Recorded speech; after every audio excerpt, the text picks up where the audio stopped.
কদিন ধরেই আমাকে খালি সবুজেই পেয়েছে। মার বাড়িতে এসেছি, সেখানে তো তোমরা জানো সবুজে সবুজ। তো সকালবেলা মার বাড়িতে একটা আলাদা ইমেজ নিয়ে ঘুম থেকে ওঠা হয়, আর বাড়িতে থাকলে তো অন্য। গুড মর্নিং ফ্রেন্ডস, আজকে পুজো নীল ষষ্ঠী, তা ফাস্টিংয়ে আছি। তারপরে শিবের মাথায় জল ঢালতে যাব, তারপরে তো দেখতেই পাবে। চলো আজকে সকালটা শুরু করি।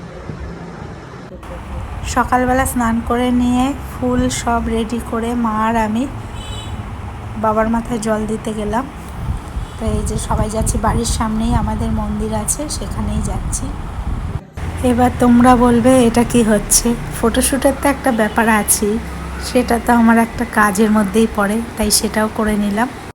শিবরাত্রি যেমন শ্বশুরবাড়িতে করি মন্দিরে গিয়ে মন্ত্র পড়ে, তেমনি আমাদের এখানেও খুব সুন্দরভাবে মন্ত্র পড়ে আমি এই পুজোটা করি। তা আসার পর মা ফল কাটলো, আর এই যে বেল মাখা, সাবু মাখা, আর আমার শ্বশুরবাড়িতে মুখ এটা খায়, তো সেটা মাকে বললাম, এটা খেলাম। তারপরে এখন আমরা খেতে বসি। সবার নীলষষ্ঠী কেমন কাটলো অবশ্যই জানাবে। ভিডিওটা ভালো লাগলে লাইক করবে, শেয়ার করবে। সবাই ভালো।